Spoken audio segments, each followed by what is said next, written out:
He laughed when he left me in that empty field. I still hear it, that high, careless laugh cutting through the crickets. The evening sun was folding itself behind the trees, throwing long shadows that reached like fingers across the dirt.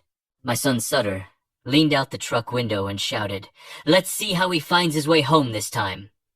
Then he slammed the door and drove off, tires spitting dust that stuck to my tongue. I didn't run after him. I didn't even shout. I just stood there, holding the old metal lunchbox Eudora once packed my meals in. The air smelled like hay and rain that never came. I remember thinking how strange it was to be 70 and finally understand what loneliness really sounds like. It isn't silence. It's an engine fading into the distance while you still believe someone might turn back. That night, I slept beside a broken fence under a sky full of stars that didn't care. By morning, I realized something important. I didn't want to find my way home. Not to the house I built and signed away. Not to the son who looked at me like a burden. So, I didn't go back. And now, 15 years later, my phone flashes 34 missed calls from the man who once left me in that field. But before I tell you why he's calling now, you need to know what I did after that night. The first morning after he left me there, I woke up stiff as an old fence post, with dew soaking through my flannel shirt and a frog staring at me like I owed him rent. I laughed not because it was funny, but because the absurdity of it all finally broke the silence. There I was, 70 years old, abandoned in my own field, and arguing with a frog. "Don't look at me like that," I told him. "You've never raised a son, have you?" I walked until my legs ached and my shadow got tired of following me. Ended up at a diner called Millie's Stop and Amp. Go. A place that smelled like bacon grease, spilled coffee, and broken dreams. Millie herself, bless her heart, took one look at me and said, "You look like a scarecrow who lost the field." I told her she wasn't wrong. Over eggs that tasted like rubber and regret, I made my decision. I wasn't going back. If my son wanted me gone so bad, I'd give him exactly what he wished for a father who'd vanished so completely he'd wonder if he ever existed. So I hitched a ride north with a trucker named Clyde, who swore he'd once seen Elvis buying pickles at a gas station. I told him I believed him because at that point, anything felt possible. We talked, we laughed, we shared silence that didn't hurt. That's when I realized something I hadn't felt in years. Peace. When Clyde dropped me off near a small mountain town, I bought a used coat, rented a dusty cabin, and decided to build a new life. One without shouting. One without waiting for someone's approval. I spent my days fixing things for locals, fences, radios, hearts. People started calling me Mr. Pike, like I'd been there forever. It was quiet, simple, and honest. And every once in a while, when I'd see a father and son arguing in the hardware store, I'd smile. Not out of bitterness, but because I knew what it cost to stay angry. But peace never lasts forever. One letter found me there, and with it, the past I thought I'd buried. The letter came on a Tuesday, the kind of gray, forgettable day when even the birds seemed too tired to gossip. It was wedged halfway into my mailbox, damp at the corners, postmarked from a town I hadn't thought about in 15 years. My name was written in my son's handwriting, sloppy, impatient, same as the day he scrawled Dad on my last birthday card and forgot to sign his name. I stood there for a full minute just staring at it, like it might explode. My neighbor, old Martha Finch, saw me from across the road and yelled, "You planning to marry that envelope or open it?" I told her, "Depends how desperate I get." She laughed the kind of laugh that shakes dust off old bones, and went back to watering her petunias that haven't bloomed since 2012. Inside, I made coffee so strong it could file taxes. Then I opened the letter. It started with 2 words I never thought I'd see again. "I'm sorry."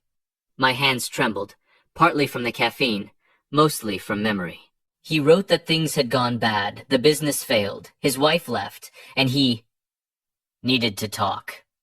That phrase, "needed to talk," did more damage to my peace than any thunderstorm could, because talking was what we'd stopped doing long before he left me in that field. I set the letter down and looked around my cabin. The place smelled like sawdust and old wood smoke, the kind of comfort no one could buy. I'd built everything here with my own hands. The rocking chair that creaked like an honest friend, the shelf holding my Eudora's framed photo, still smiling like she knew this moment would come. I poured another cup, looked at the letter again, and said out loud, "Well, ain't karma punctual?" The frog from last summer croaked outside the window. I swear that little beast has followed me everywhere, and for the first time in years. I didn't feel angry. I just felt older. Not weaker. Just tired in the kind of way that comes from loving too hard and being laughed at for it. Still, I folded the letter carefully, tucked it into my shirt pocket, and stared out the window. The mountains were quiet, patient. They'd seen men like me before, the kind who run away from home only to end up building another one with fewer walls. I thought I'd burned every bridge, but maybe this one hadn't finished smoldering yet. I sat with that letter for 3 days. Didn't move it, didn't reread it. Just let it sit on the table beside the salt shaker like a guest I wasn't sure I wanted to feed. On the 4th morning, I caught my reflection in the kettle wild gray hair, coffee stains on my undershirt, eyes that had seen too much peace to go looking for trouble again. But curiosity is a stubborn old friend. It taps your shoulder even when you pretend not to feel it. So I packed a small duffel, 2 shirts, my razor, and Eudora's old photograph, and decided to make the trip back. The bus station looked exactly as depressing as I remembered it. 1 bench, 1 vending machine, and 1 old lady selling boiled peanuts that could break your teeth and your spirit. She looked me up and down and said, "You look like a man who hasn't made a bad decision in a while." I told her, "Give me 5 minutes." The bus rolled in, coughing like a smoker at confession. I climbed aboard and sat beside a man wearing a cowboy hat big enough to host a church service under. He snored through most of the trip, but woke up long enough to ask where I was headed. I told him, "Back to where I stopped being someone's father." He nodded like he understood, then offered me half a sandwich that looked like it had survived 2 wars. I took it anyway. Pride is useless when you're hungry. Somewhere between the mountains and the lowlands, I started talking to Eudora's photo. Told her how Sutter used to hide under the kitchen table whenever thunder came. How he once gave me a Father's Day mug that said, "World's okayest dad." We both laughed at that one, me out loud. Her, from wherever she's been watching. But when the bus crossed into the county where I'd raised him, something strange happened. My chest tightened. It wasn't fear. Not exactly, more like the feeling you get before opening a door you nailed shut years ago. I wanted to turn back, yet something kept whispering, "Go on, just see." Then the bus driver hit a pothole so big it baptized everyone in coffee, and the whole bus groaned like an old choir. A lady behind me yelled, "Lord, take the wheel!" And I couldn't help but laugh till my ribs hurt. Maybe life knew I needed that, a ridiculous reminder that you can't prepare for every bump. When the laughter settled, I looked out the window and saw the old county sign, "Welcome to Millbrook." I hadn't seen it in 15 years. The paint was faded, the letters chipped, just like the man coming back to read them. I didn't know if I was going home, or walking straight into another kind of exile. The bus dropped me off at the corner of Main and Willow, same cracked sidewalk, same smell of fried dough and motor oil. The wind carried that old small-town sound gossip wrapped in birdsong. I stood there a minute, letting the air remember me. Nobody did, of course. To them, I was just another old man with a bag full of second thoughts. I walked past the hardware store that used to have my name on a plaque, "Pike's Supply, Tools You Can Trust." Now it said, "Sutter and Amp, Co." in shiny letters that looked too proud for their own good. I chuckled under my breath. Co. stood for his wife. Probably she never lifted a hammer in her life, unless it was to hang another mirror of herself. The closer I got to my old house, the heavier my boots felt. 15 years of grass had swallowed the path I once mowed every Sunday. And there it was, my porch. Painted a color I can only describe as regretful beige. There were wind chimes, too, tinkling away like they were trying to apologize for the whole situation. A young couple stood outside strangers. She watered the roses I planted for Eudora, humming off-key, and he fiddled with the mailbox I built with my bare hands. I almost wanted to correct him on the hinge placement. "Turn it clockwise, son," I whispered, but the word son hit me like a swallowed nail. Just then, Their dog, a tiny, trembling thing that looked like it barked in lowercase, ran up and started sniffing my shoe. I bent down to pet it, and it sneezed right in my face. "Good to see someone remembers me," I said. The woman smiled politely, the way you smile at old men who might start talking about the weather and never stop. I asked, "You folks know who used to live here?" "An old guy, I think," she said. "Some story about him disappearing. No one really knows what happened." I smiled. "Yeah," I said softly. "He finally took a vacation." I walked away before my voice could betray me.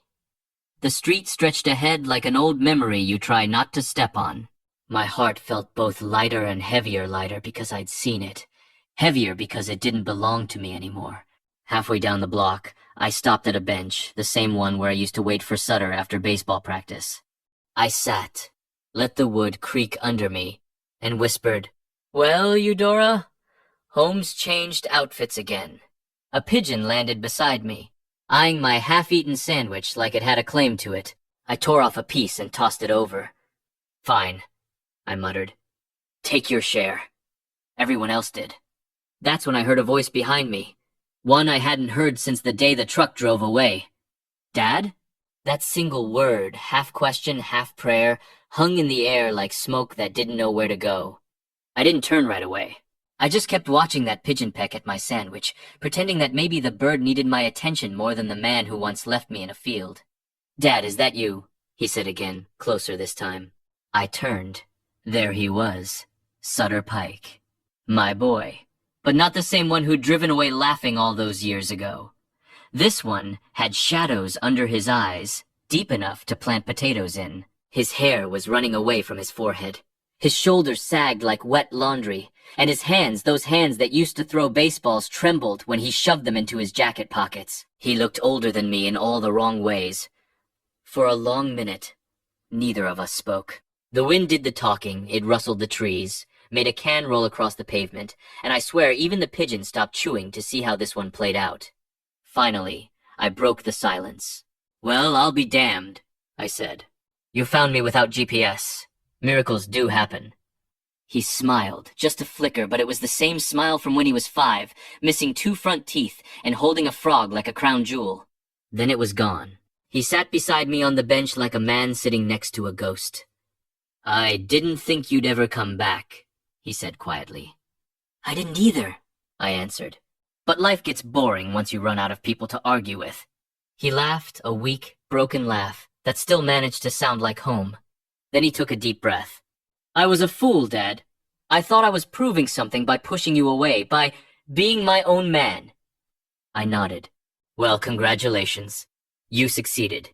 You became your own man, miserable and broke, just like the rest of us." That one got him to snort. "You haven't changed," he said. "Sure I have," I told him. "My knees file complaints now, and I talk to frogs." He went quiet again, rubbing his palms together. "I lost everything," he finally said. "The house, the business, even her. She took the car, the dog, and half the furniture." "Well," I said, "she clearly had good taste in exits." He tried not to laugh, but he failed miserably.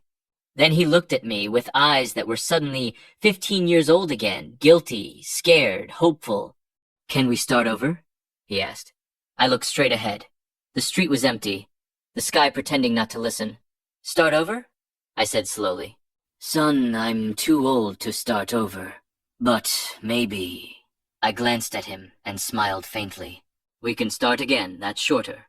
We sat there like that for a while, 2 stubborn men learning how to breathe in the same silence. Somewhere nearby, a car alarm went off, ruining the moment completely. "There," I said. "That's the soundtrack of reconciliation." He laughed again, really laughed this time, and I felt something shift inside me. Maybe forgiveness wasn't a thunderclap. Maybe it was just a quiet chuckle on a worn-out bench.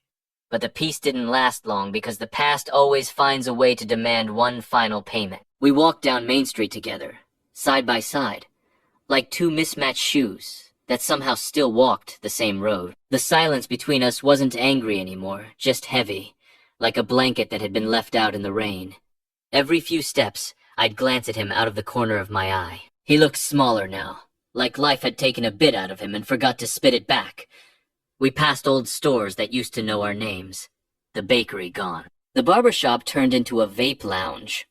God help us.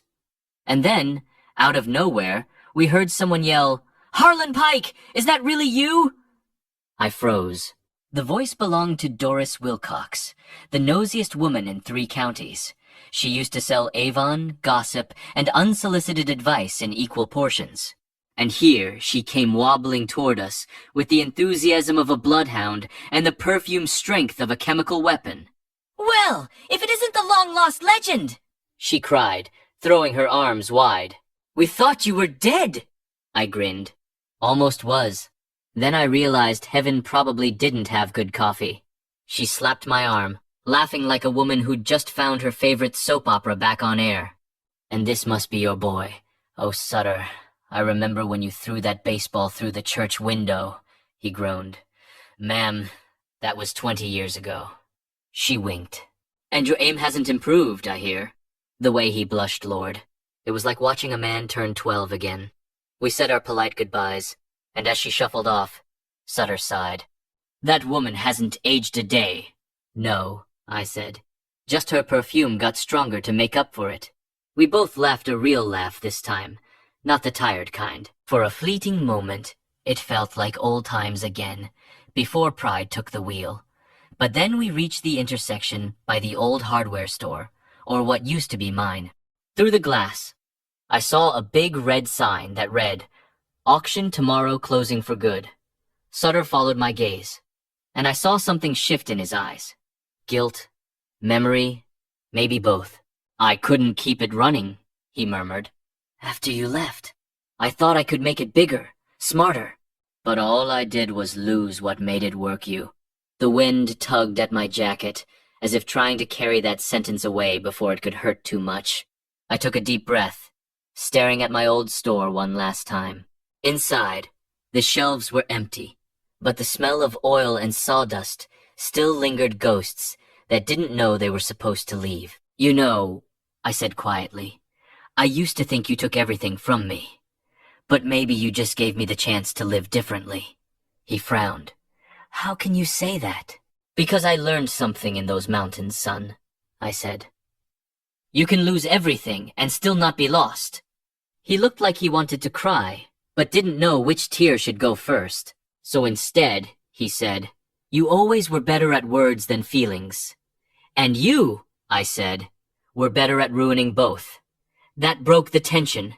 He laughed until he wheezed.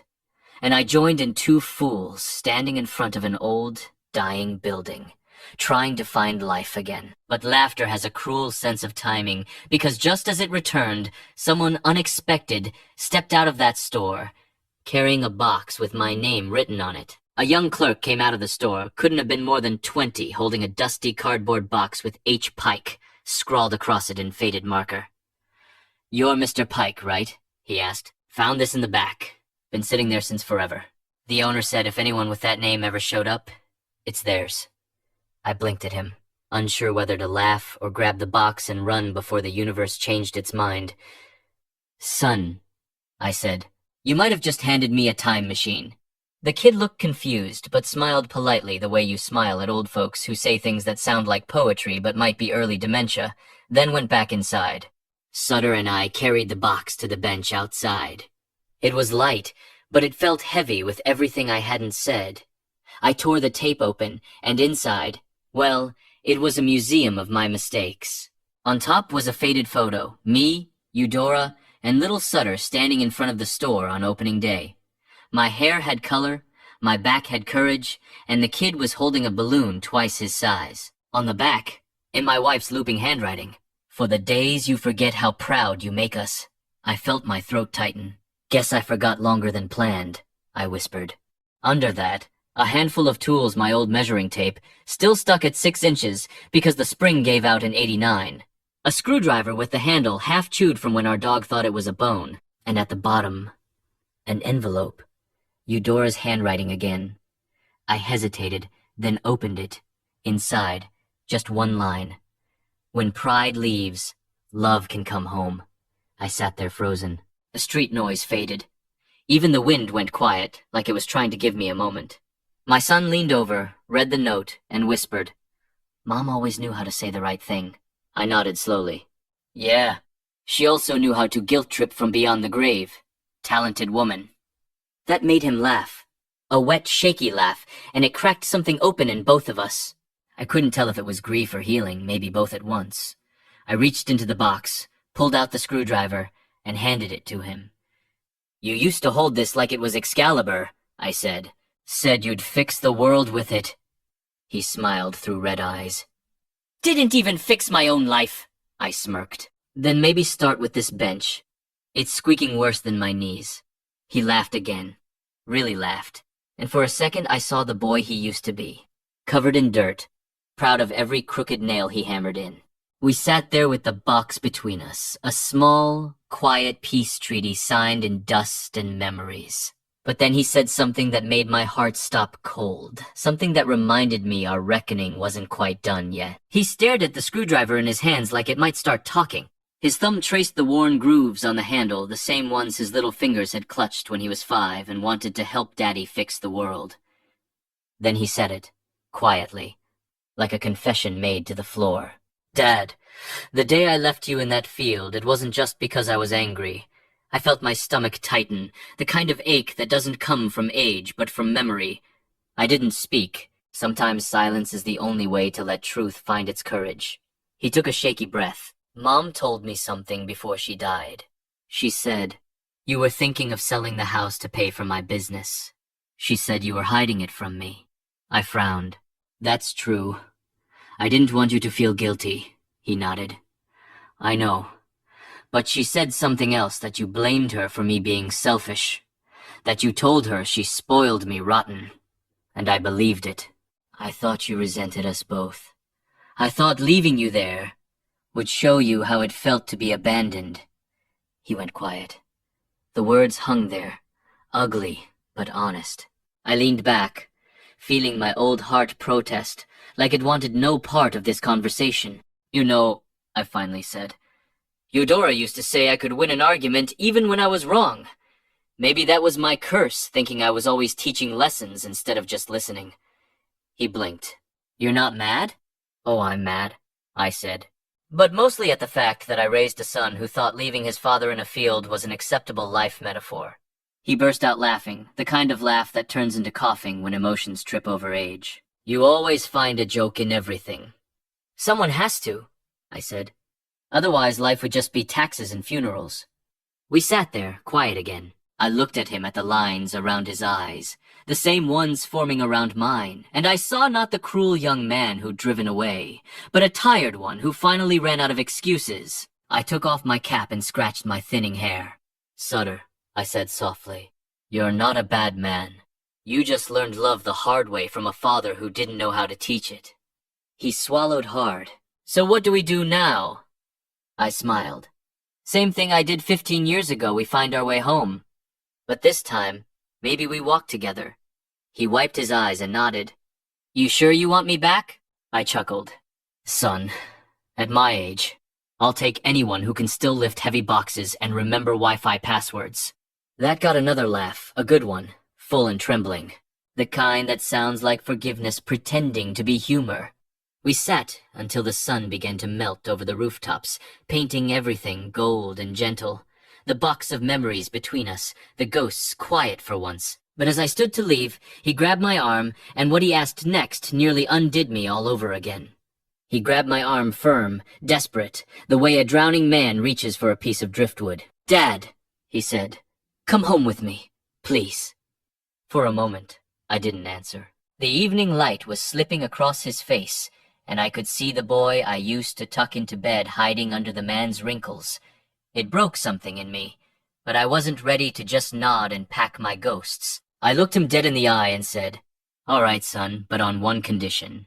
He blinked. "Anything." "You do exactly what I say for 1 week."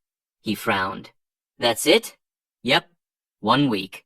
You live by the Gospel of Harlan, Chapter 1. Always make coffee strong enough to wake the dead. Chapter 2. No talking about the past unless the past brings pie. He stared at me like I'd just invented a religion. "You're serious?" "As a colonoscopy," I said. He laughed, loud, honest laughter that made a couple walking by turn their heads. I didn't care. It felt good hearing him laugh in my direction, not away from it. We started walking toward his car, or rather, his borrowed car. A battered sedan that coughed more than I did before breakfast. "This thing yours?" I asked. "Technically, the bank's," he said. "Good," I said. "Let them pay for the oil leaks." Inside, the car smelled like regret and fast food. He brushed off the passenger seat. "Sorry, Dad. Haven't had anyone in here since your pride got evicted?" I finished. He grinned. "Yeah, that." The drive was quiet, but warm. He played some soft jazz, said it helped him think. I told him it helped me nap.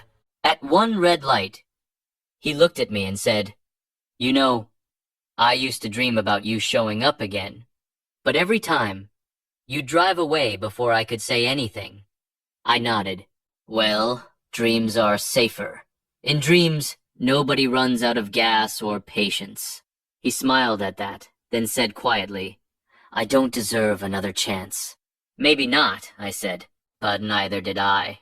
And Eudora gave me 50 years' worth. Guess we're both lucky and undeserving."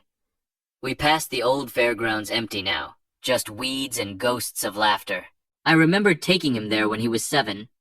He'd thrown up on the Ferris wheel and blamed me for making gravity too strong. I chuckled at the memory. "What's funny?" he asked. "Just remembering how you used to think the world revolved around you." He sighed. "I still do. It's just spinning slower now." We both laughed again, not because it was funny, but because laughter was the only bridge we had left that didn't collapse under history's weight. When we pulled up to his small rented house, he looked nervous. "It's not much," he said. I patted his shoulder. "Good. I'm allergic to mansions and humility's free." He smiled, relieved, and helped me out of the car. I stood there, looking at the porch light flickering like it was deciding whether to stay on. "Home sweet rental," I said. "Welcome back, Dad." I nodded, breathing in the night air. "Don't thank me yet," I warned him. "My snoring's been known to cause minor earthquakes." He laughed, shaking his head. For the first time in 15 years, it felt like we weren't father and son trying to fix the past, just two men starting over, badly but sincerely. But as I stepped through that doorway, something inside the house made me freeze, a sound I hadn't heard in decades, and one I never thought I'd hear again. It hit me the second my foot crossed the threshold, that sound. Soft, uneven notes wandering through the air like memories that forgot where they were going. The old piano. Eudora's piano. It shouldn't have even existed anymore. I thought it had been sold, burned, or buried under some renovation nightmare. But there it was in the corner of the living room, same faded mahogany, same chipped ivory keys. One leg still wrapped with the duct tape I'd put there in 1983 after Sutter tripped over it pretending to be Elvis. He saw me staring. "I found it at a second-hand store last year," he said. "Didn't even realize it was the piano until I opened the lid. There was Mom's sheet music still inside." I walked toward it like a man approaching a ghost that might hug him or haunt him. I wasn't sure which. My hand trembled when I touched the keys. They were cold, but they felt alive somehow. I pressed one. It squeaked. "Ha!" I said. Still flat on the high F, guess even pianos hold grudges. Sutter smiled softly. "Mom used to say that piano only played right when you were in the room." "That's because I scared it into tune," I muttered. Then he sat beside me, shoulder to shoulder, and placed a sheet of yellowed paper on the stand. "Mom's song," he said quietly.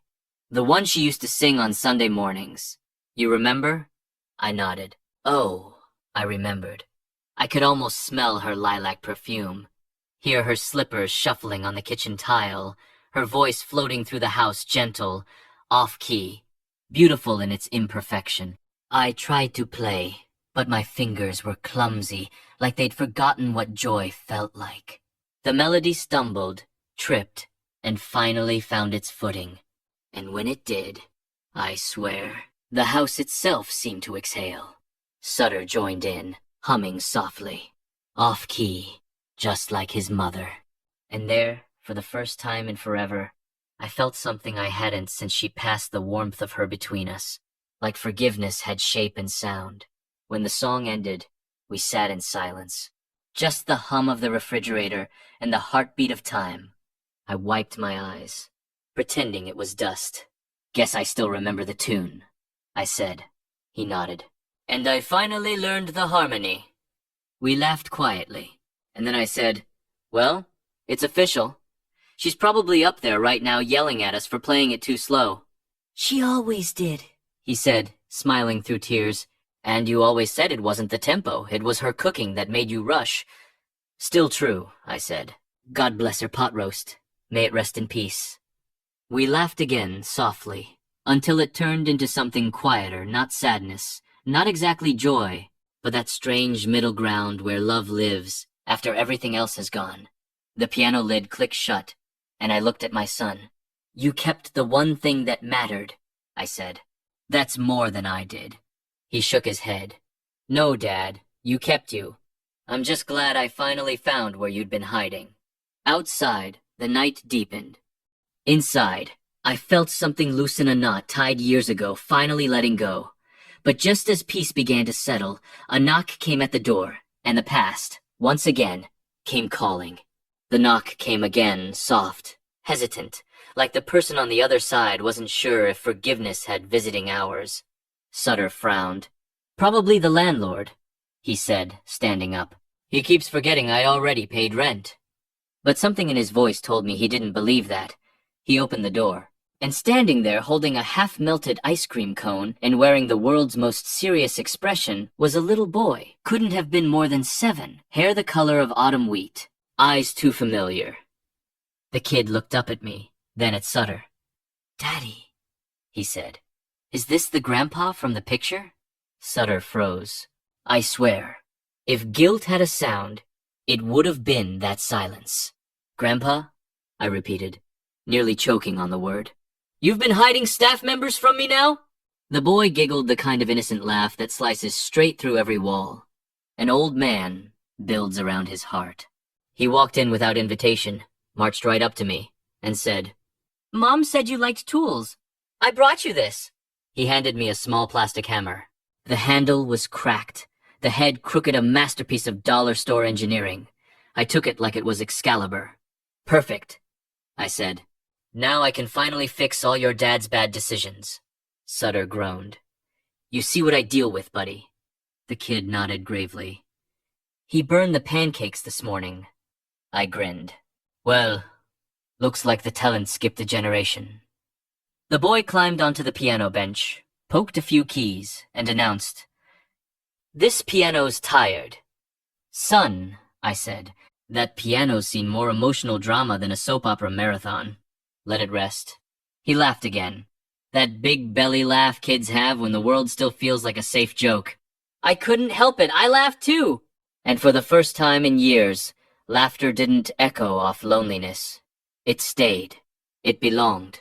Sutter watched us quietly, his eyes wet but smiling. "His name's Thomas," he said softly. "He's 7. And, yeah, he's yours, Dad.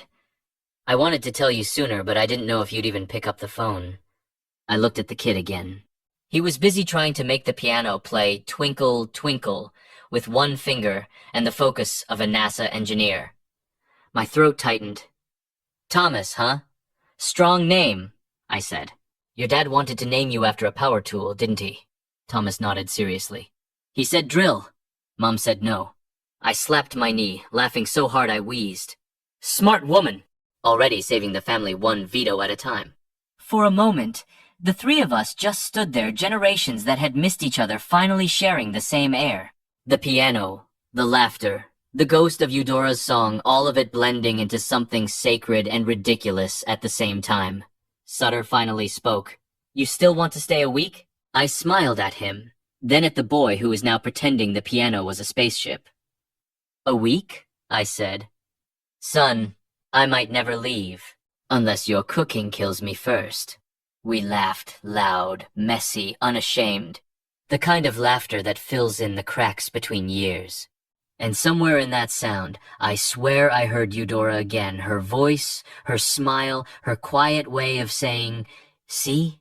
You found your way home after all." Dinner that night was a comedy of culinary errors wrapped in something that felt suspiciously like happiness. Sutter tried cooking to make it special, which turned out to mean burning everything evenly. The smoke alarm screamed 3 times before I finally told it, "Buddy, just give up! There's no saving this mission!" Thomas sat at the table, swinging his legs, wearing a cowboy hat far too big for his head. "Grandpa," he said through a mouthful of bread, "Daddy says he used to be a chef." I raised an eyebrow. "A chef? Son, the only thing you ever cooked well was excuses." Sutter groaned. "See? I told you he'd say that." "Then I'm consistent," I said. "Consistency is a sign of wisdom or senility. Depends on the seasoning." We ended up eating scrambled eggs, toast, and cereal, 3 courses of humility. And yet it tasted better than any meal I'd had in years. Maybe it was the company, maybe it was the laughter, or maybe it was just that this time, nobody was pretending to be fine. At one point, Thomas asked, "Grandpa, were you always funny?" I grinned. "No, son. I used to be serious, but that didn't work out, so I switched careers." He giggled so hard, milk came out his nose, and Sutter nearly fell off his chair laughing. For a minute, it felt like all the broken years had been edited out of the script. Just 3 generations trying not to choke on laughter and toast crumbs. After dinner, I wandered into the living room. The piano sat there in the dim light, its lid closed like it was finally at peace. On top of it was Eudora's photo, the one I'd tucked into my bag before coming here. I placed it there without a word. Sutter came up beside me. "You know," he said softly, "I used to think coming home meant losing face. Like it was some kind of defeat." I nodded. "That's the problem with pride. It makes you walk in circles till you think loneliness is direction." He exhaled. "And you? What did leaving teach you?" I smiled faintly. "That some roads are meant for getting lost, not arriving." He stood quiet for a while, then said, "You think she'd be proud of us?" I chuckled. "Son, if your mother's watching, she's laughing herself silly right now. Probably saying, 'Took you 2 stubborn mules long enough.'" Thomas ran in then, clutching a toy airplane. "Look," he shouted. "It can fly!" He threw it, and it dived straight into my coffee. Splash! We both burst out laughing me because I couldn't believe the accuracy, and Sutter because it was exactly something he would have done at that age. I fished the soggy plane out and handed it back. "That's all right," I said. "It just made a soft landing." The boy beamed, proud as a pilot, and I swear, in that moment, I felt something light and familiar, the quiet rhythm of family, repaired but imperfect, like a melody you hum wrong yet still remember. When Thomas ran off to play, I turned to my son. "Sutter," I said, "I'm not the man I used to be, but maybe that's a blessing. The old one wouldn't have stayed for dessert." He smiled. "So, you're staying?" I looked around the small, messy living room, the smoke alarm still blinking like it was judging us, and said, "Yeah, I think I'll stick around." "Somebody's gotta supervise your pancake crimes." We both laughed until we couldn't anymore. And for the first time in 15 years, laughter didn't echo, it settled. It lived here now. Thomas wouldn't sleep. He kept bouncing on his bed like a popcorn kernel in a skillet, the kind of energy only a 7-year-old or a caffeine addict can sustain. "Story, Grandpa," he demanded, clutching his pillow like it owed him money. I sat at the edge of the bed and sighed dramatically. "All right, but no dragons, no zombies, and no talking vegetables. Last time I tried that, your dad had nightmares about broccoli." Sutter yelled from the kitchen. "Still do." Thomas giggled, then looked at me expectantly. "What's it about?" "It's about a man," I said, "who once got left behind in a big, empty field." His eyes widened. "By bandits?" I smiled. "Worse, by someone he loved." The room went quiet. Even the night seemed to lean in closer. "This man," I continued, "didn't try to find his way back home. He just sat there, listening to the wind and thinking maybe the world had already said all it needed to him. But then, something strange happened. He didn't disappear. He grew roots, made friends with frogs, built a cabin out of his mistakes, and learned to cook terrible soup." Thomas laughed so hard he rolled sideways. "Did he eat the frogs?" Only on special occasions, I said. Point is, he thought he was lost. But all that time, the road was still watching him. And one day, when he'd finally stopped being angry at it, the road decided to find him. The boy frowned, thinking, "So, the road missed him?" "Exactly." I ruffled his hair. "Sometimes, kiddo, you don't have to chase home. You just have to stop running away long enough for it to catch you." He nodded solemnly, as if I'd just revealed the secret of the universe, or at least how to fix a leaky faucet. "Grandpa," he said, voice sleepy now, "did the man ever see the person who left him again?" I looked at Sutter, who was leaning in the doorway, arms folded, listening quietly. "Yeah," I said softly, "and when he did, he didn't need to be angry anymore. Because by then, he'd learned how to forgive, mostly so his heart would have room for dessert." Thomas yawned, half smiling. "I like dessert." "Good," I said, pulling up his blanket. "Then you'll live a long and happy life." As his breathing evened out, I sat there a little longer, watching his small chest rise and fall. I thought about the years I'd wasted proving I didn't need anyone, about the silence I'd mistaken for peace. And then I thought of this soft room, the smell of burnt toast still hanging in the air, the faint creak of the old piano downstairs. Sutter whispered from the door, "Good story, Dad." "Yeah," I said. "Too bad it's mostly true. Needs more explosions." He chuckled, shaking his head. "You never change." "Wrong," I said, standing up slowly. "I just finally changed in the right direction." We turned off the light, and for the first time in 15 years, darkness didn't feel empty. It felt full, like a quiet applause from every ghost that had ever waited for me to come home. And yet, one last sunrise was still waiting, the kind that doesn't close a story, but rewrites the ending completely. The morning came soft and golden, like it was trying not to wake us too quickly. The house smelled of coffee and toast again, apparently. My son was determined to burn breakfast until it became a family tradition. I shuffled into the kitchen, hair pointing in 12 directions, heart strangely calm. Thomas sat at the table drawing something with a blue crayon, his tongue poking out in deep concentration. Sutter was humming off-key at the stove, flipping pancakes that looked like abstract art. For a moment, I just stood there, leaning on the doorway. The sunlight touched everything gently. The piano, the half-washed dishes, the laughter that hadn't even started yet. 15 years ago, I'd thought I was done with mornings like this. Turns out, mornings weren't done with me. Sutter noticed me watching and smiled. "You're up early," he said. I grunted.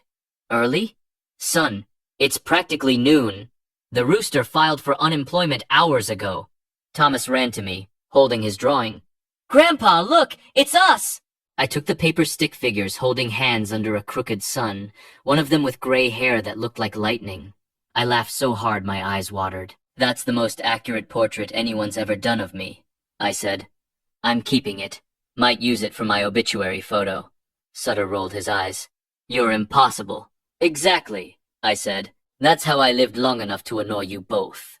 We sat down together 3 generations, sharing one wobbly table and a plate of pancakes that tasted like redemption. Between bites, I found myself thinking about all the versions of me that had walked away from this kind of peace, the proud man, the angry man, the lonely man. None of them would have believed how good burnt food could taste when you finally stopped eating alone. Sutter poured me more coffee. "You ever think about that field?" he asked quietly. I smiled, staring out the window, where the sun was melting over the grass. "Every day," I said. "But not the part where you left me. The part where I stopped looking for a way out. Sometimes, son, you have to get lost in the middle of nowhere to realize you were heading home the whole time." He nodded, swallowing hard. "You forgive me?" I looked at him, then at Thomas, whose crayon had rolled onto the floor. "I forgave you years ago," I said. "I just waited till you were mature enough to deserve it." He laughed, and this time, it wasn't broken or strained. It was the sound of something mended. We finished breakfast in easy silence. The kind that doesn't need to prove anything. Outside, a breeze came through the window, carrying the faintest scent of lilacs. For a second, I could have sworn I heard Eudora humming. I looked up, smiled, and said quietly, "Well, darling, looks like the boy finally brought me home." Thomas tugged at my sleeve. Grandpa, what are you smiling about? I winked. Just thinking, kid. Turns out, sometimes getting left behind was the best shortcut life ever gave me. He didn't understand, of course, but he laughed anyway, and that was enough. And there, in that small kitchen filled with sunlight, burnt pancakes, and second chances, I realized something simple and beautiful. You don't always need to find the road back. Sometimes, the road grows toward you. Thank you for listening, my friends. If this story touched your heart, subscribe to the channel. Tell me in the comments where you're watching from and how old you are. I love knowing who's walking this road with me. And remember, you can lose everything, pride, money, even time, but if you still know how to love, you'll always find your way home.